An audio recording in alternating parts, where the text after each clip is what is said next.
It was another November day outside the US Capitol. Inside, there was business unusual.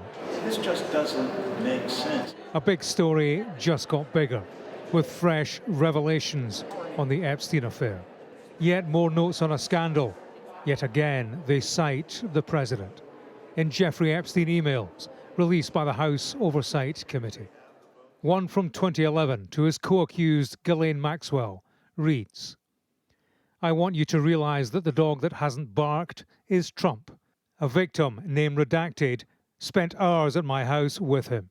He has never once been mentioned. Police chief, etc. I'm 75% there." Ghislaine Maxwell replied, "I have been thinking about that." Epstein emailed the writer Michael Wolff about a Trump media appearance.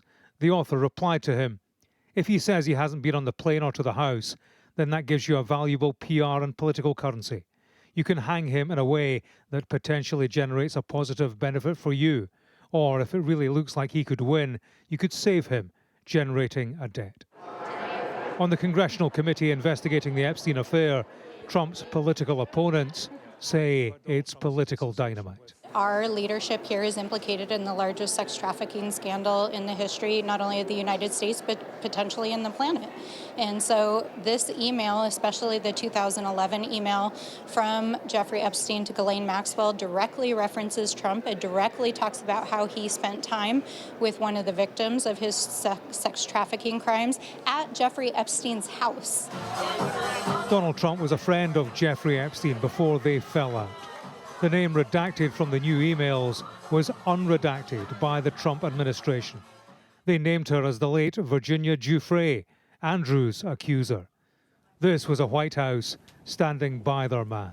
These emails prove absolutely nothing other than the fact that President Trump did nothing wrong. And this email you refer to with the name of a victim that was unredacted now and has since been reported on in this room, so I will go ahead and say it, Virginia Giuffre. She maintained that there was nothing inappropriate she ever witnessed, that President Trump was always extremely professional and friendly to her. Survivors of Jeffrey Epstein have long demanded a full release of relevant files for full public scrutiny. A lawyer fighting their case gave her latest views on the latest developments. The emails are from Jeffrey Epstein himself, pointing a finger of accusation at Donald Trump, really from the grave. Among 20,000 documents newly released, Andrew Mountbatten Windsor appears to get a mention. In response to a newspaper planning to run a story on Epstein, his actions and associates, someone called The Duke emailed Ghislaine Maxwell and wrote, "Hey there, what's all this? I don't know anything about this. You must say so, please. This has nothing to do with me. I can't take any more of this." I wish I'd never met him in the first place. The documents appear to show Lord Mandelson, former US ambassador, was in touch with Epstein in 2016. In November that year, Epstein emailed him writing, "63 years old, you made it." Mandelson replied, "Just. I have decided to extend my life by spending more of it in the US." Epstein wrote back, "In the Donald White House." It is the story that stalks Donald Trump. These Capitol corridors echo to a near-constant cycle of Epstein revelations, and yet they are matched by White House denials that, for now at least, keep a distance between scandal and a sitting president. But in this scandal, there is a distance to run. James Matthews, Sky News, in Washington. Well, we'll get more from James in a moment. First, though, let's head to Mark Stone, who's been taking a closer look at the documents released today. Mark, thousands of documents. I know you and your team have been going through them. What else have you found? Yeah, I mean, honestly, there are so many documents. It's been kind of overwhelming, I think, in newsrooms around the world, and I imagine in the White House as well. They have been looking through them as much as they can, perhaps in Buckingham Palace as well. Peter Mandelson's home, I imagine he's been trying to access them as well, just to see what is in these documents. Look, I mean, we've got one file here, which is within a file, within a file, within a file, which gives you a sense of how many there are. This is one of the files here. There are emails. I mean, some of it is less relevant than other parts. Parts of these documents are actually just scans of newspaper articles, scans of books that were written about the issue. But within them, and it's kind of hard to find them, you can see here lots of different files. I open another file and you can see within them, if the computer will work, there are. So this is a book that was written, Filthy Rich, about Jeffrey Epstein. So some of it is more relevant than other bits, and the interesting bits take a little while to find. And look, beyond what James outlined in his report there is really very, very interesting stuff related, first of all, to Peter Mandelson, clearly a UK interest there.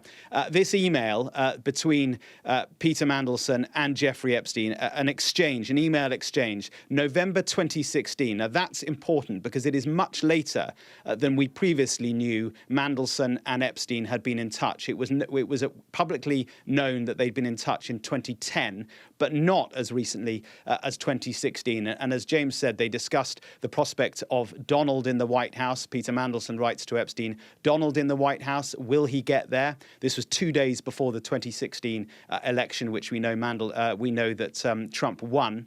And then they talk about somebody named only as Andrew. And Mandelson intriguingly writes, yes, without Andrew, it would not have gone nuclear. Without Andrew, it would not have gone nuclear. Now, we don't know precisely what that refers to. I've been in touch with Lord Mandelson today. I've messaged him. I've asked him if he's got any statement. He's seen the message, but he has not yet replied. Andrew Mountbatten-Windsor, formerly known as Prince Andrew, and Ghislaine Maxwell, they are all mentioned in these emails. Fascinating insight, too, between Ghislaine Maxwell and Jeffrey Epstein. Of course, they were together. They were a pair.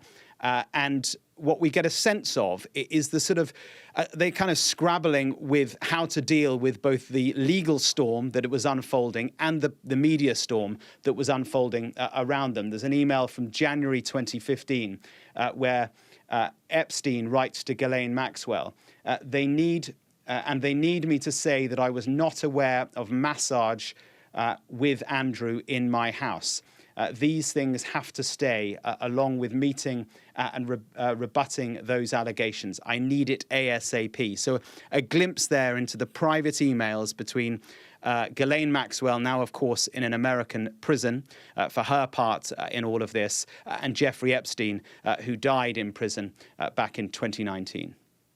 Lots of work underway, quite clearly, Mark. Thank you. Well, let's bring in James now. And quite clear what we saw today, James, is a political battle ongoing, which has led to the publication of these documents. Hi, Anna. Yeah, this, make no mistake, is a difficult episode for Donald Trump. Increasingly difficult, no doubt. The story, it drips new detail on a rolling basis. It has done for months. Incrementally, it gets closer to the president. His opponents already see guilt by association, and they are convinced by that. There are many in Republican ranks who too have serious suspicions. Trump's defense thus far, as you said, has been, look, this is all a Democrat hoax, and he's dismissed this contact with Epstein as a long-ago friendship with a man he now labels a creep and a paedophile. His defense doesn't necessarily get any easier with these emails, these fresh documents. Interestingly, there's no denial from the White House of the email that says Trump was in Epstein's house with an Epstein victim. Their response was to name that victim, Virginia Giuffre. Her name was mispronounced at the White House. They make the point that she didn't have a problem with Trump. He was professional and friendly to her. But, you know, if we're now saying and agreeing that Trump is placed in Epstein's house with a victim for hours, then, if nothing else, that raises questions of its own beyond him being well behaved. She was a victim of sex trafficking. Did he know that? Why didn't he know that? How could he not have known that? What did they discuss?